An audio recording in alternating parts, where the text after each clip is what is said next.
A gente vai já abrir aqui a rodada de perguntas da nossa bancada de hoje, começando com o Fernando Capês. Muito boa noite, Nelson Kobayashi, boa noite ao Flávio, ao Túlio, ao Clever e boa noite ao nosso entrevistado, presidente Leonardo Sica. Em primeiro lugar, queria cumprimentá-lo pela iniciativa da criação dessa importante comissão e já ir direto na seguinte pergunta. Nos últimos 20 anos, o Brasil tem experimentado surtos diversos de autoritarismo. Esses surtos autoritários estão normalmente baseados em bandeiras que são simpáticas e provocam grande clamor popular. Então, seja o combate à corrupção, como vimos na Lava Jato, que foi palco de algumas violações a direitos do Código de Processo Penal, sob o ponto de vista da defesa, estamos falando aqui com o presidente da OAB. Depois é a bandeira da defesa da democracia. E aí a gente tem visto um alargamento excessivo da competência do Supremo Tribunal Federal. Isso elimina a competência de instâncias inferiores e acaba com o princípio do duplo grau de jurisdição. E embora o Supremo tenha editado uma súmula vinculante, a 14, dando direito à parte de conhecer as provas já produzidas e juntadas aos autos, verdade é que o advogado hoje ele fica sabendo de uma investigação pela imprensa.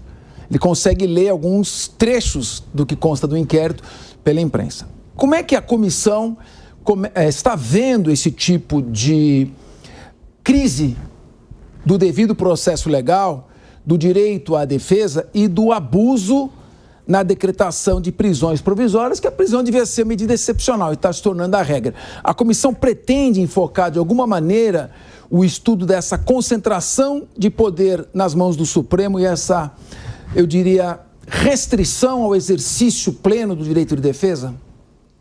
Sim. Um dos temas iniciais da comissão passa pelo alargamento da competência do Supremo, que nós entendemos que faz mal ao próprio Supremo.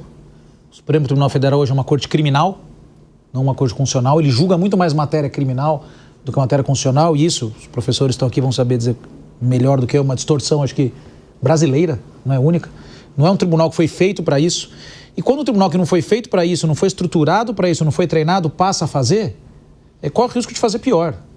Não há juiz de instrução, não há estrutura para instruir processo, e aí os atropelos vêm.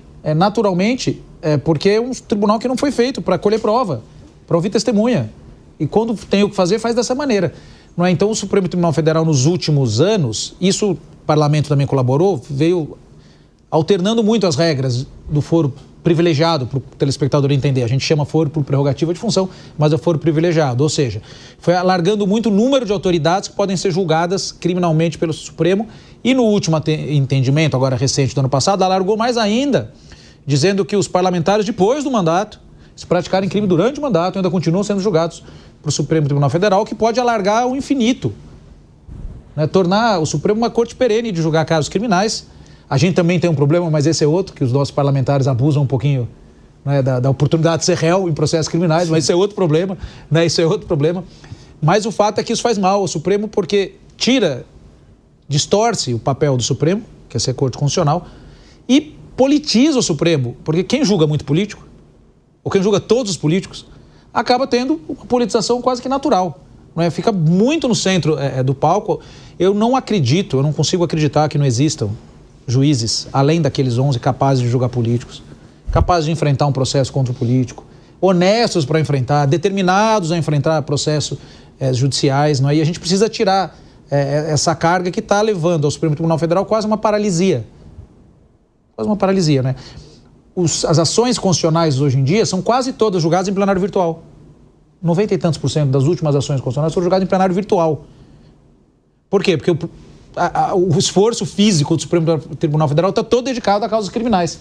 Aí uma causa constitucional, vejam, o último julgamento das redes sociais. Eles definiram no plenário virtual, sem debate, sem dialética, e isso que é importante o Supremo fazer. Então estou de acordo com o Fernando Capês, a gente precisa rever essa regra para o bem do tribunal. Para o bem do tribunal. A gente tem tribunais de justiça, tribunais regionais federais, com algum inteligente a gente consegue distribuir essa competência criminal pelos diversos juízes do Brasil.